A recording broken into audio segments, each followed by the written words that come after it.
एक बहुत ही प्राचीन कहानी है। पुराने काशी में एक व्यक्ति था जिसमें आत्मज्ञान, आत्म साक्षात्कार प्राप्त करने की बड़ी लालसा थी। उसकी पूरी खोज एक ऐसे गुरु की तलाश में थी जो उसे ध्यान सिखा सके। वह बहुत भटका, एक अच्छे गुरु की तलाश में। वह एक गुरु से दूसरे गुरु के पास, दूसरे गुरु से तीसरे गुरु के पास, तीसरे गुरु से चौथे गुरु के पास, ऐसे ही वह कई गुरुओं के पास गया ध्यान सीखने, खुद को जानने। लेकिन कुछ भी नहीं हो रहा था। उसके अंदर शांति नहीं थी। ऐसे करते करते सालों बीत गए। अब वह थक चुका था, हताश हो चुका था, क्योंकि उसकी तलाश ही पूरी ना हो रही थी। फिर किसी ने उसे कहा कि अगर तुम सच में गुरु को खोजना चाहते हो तो तुम्हें हिमालय जाना होगा। कहते हैं हिमालय की दुर्गम पहाड़ियों में एक योगी रहता है। कोई नहीं जानता कि वह कहाँ रहता है, क्योंकि वह आज तक किसी को मिला ही नहीं। जब भी किसी को उसके बारे में पता चलता है तो वह योगी उस स्थान से चला जाता है और हिमालय पर्वतमाला की और भी गहराइयों में जाकर रहने लगता है। पर एक बात निश्चित है कि वह हिमालय की दुर्गम घाटियों में ही कहीं रहता है। बस किसी को पता नहीं कि वो कहाँ रहता है। तुम्हें हिमालय की दुर्गम घाटियों में जाकर ही उसकी तलाश करनी होगी। वह आदमी बूढ़ा हो रहा था, लेकिन फिर भी उसने हिम्मत जुटाई। उसने हिमालय की यात्रा के खर्च के लिए 2 साल तक मेहनत करके धन इकट्ठा किया। फिर उसने यात्रा शुरू की। उसने प्रारंभिक कुछ यात्रा ऊंटों पर सवार होकर की, फिर घोड़ों पर, और अब वह हिमालय की तलहटी पर पहुंच चुका था, जहां से अब ऊपर पहाड़ों में उसे पैदल ही चढ़कर जाना था। वहां उसने हिमालय की निचली घाटियों में रहने वाले बहुत से स्थानीय लोगों से उस रहस्यमय योगी के बारे में पूछताछ की। वहां के स्थानीय लोगों ने बताया कि हाँ, हमने उस बूढ़े योगी के बारे में सुना है। वह बहुत प्राचीन है।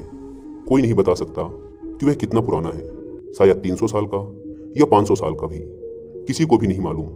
वह इसी हिमालय पर्वत में कहीं तो रहता है, लेकिन जगह आपको नहीं बताई जा सकती, क्योंकि हम में से किसी को भी इस बात की जानकारी नहीं है कि आप उसे वास्तव में कहाँ पाएंगे।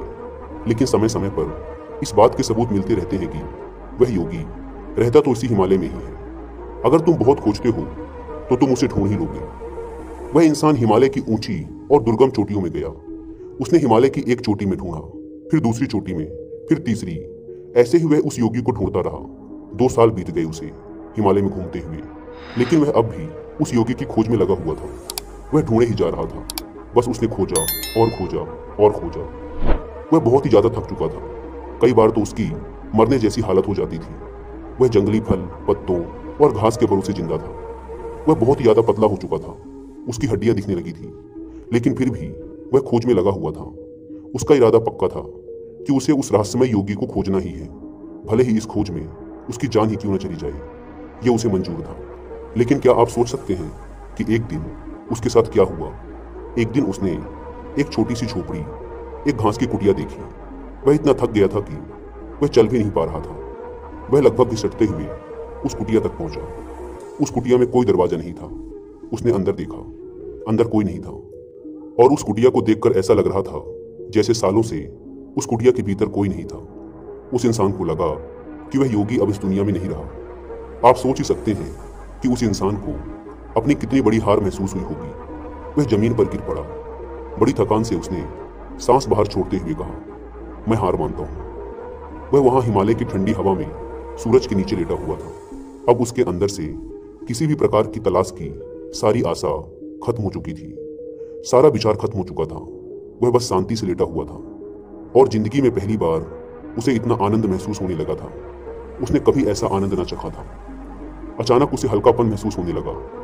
अचानक सभी विचार गायब हो गए। अचानक उसे लगने लगा जैसे वो इस दुनिया में ही नहीं है। उसका शरीर और उसकी आत्मा 2 अलग अलग चीजें हैं।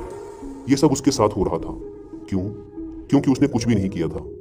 वह बस खुद के भीतर देख रहा था। फिर अचानक उसे महसूस हुआ कि कोई उसके ऊपर झुका हुआ है। उसने आंखें खोली। सामने एक बहुत ही तेजस्वी आंखों वाला एक बहुत प्राचीन व्यक्ति खड़ा हुआ था, जिसे देखकर लग रहा था कि यह सैकड़ों सालों से इन्हीं पहाड़ों में रह रहा है। उस बूढ़े प्राचीन आदमी ने मुस्कुराते हुए कहा, तो आखिर तुम मुझ तक पहुंच ही गए। वह व्यक्ति मुस्कुराया। उस प्राचीन आदमी ने फिर कहा, क्या तुम्हें मुझसे कुछ पूछना है? उस आदमी ने कहा, नहीं। यह सुन वह बूढ़ा आदमी बड़े जोरों से हंसा। यह एक अद्भुत, एक जादुई हंसी थी। उसकी हंसी पूरी घाटी में गूंजने लगी। ऐसा लग रहा था जैसे उस योगी के साथ पूरी की पूरी हिमालय की वह पहाड़ी भी हंस पड़ी हो। उसकी हंसी की खिलखिलाहट काफी समय तक पूरे पहाड़ी में गूंजती रही। फिर उस बूढ़े योगी ने कहा, तो अब तुम समझ गए कि ध्यान क्या है? उस आदमी ने जमीन पर लेटे हुए ही उत्तर दिया, हाँ मैं समझ गया। आइए समझते हैं कि उस व्यक्ति के साथ ऐसा क्या हुआ कि जिस ध्यान को वह सालों में ना समझ सका, वह उसे एक पल में कैसे समझ गया। वह शब्द जो उसके अस्तित्व के सबसे गहरे मूल उसकी अंतरात्मा से आए थे कि मैं हार मानता हूँ, उसी हार में उसके सारे लक्ष्य, सारी खोज, सारे प्रयास गायब हो गए। जिस क्षण उसने यह कहा, मैं हार मानता हूँ, अब मेरी तलाश खत्म हुई, उसी क्षण में वह वही व्यक्ति नहीं था और उस पर आनंद की वर्षा हुई। वह चुप था, वह कुछ भी नहीं था और उसने गैर अस्तित्व के अंतिम स्तर को छुआ। जिस क्षण उसके जीवन से सारी खोज, सारे लक्ष्य, सारी लालसा समाप्त हो गई, उसी क्षण उसे पता चला कि ध्यान क्या है। वह समझ गया कि ध्यान एक ऐसी मानसिक अवस्था है जब ना तो मन में कोई लक्ष्य हो, ना कोई लालसा, ना कोई उम्मीद, ना कोई विचार और ना ही कोई बंधन।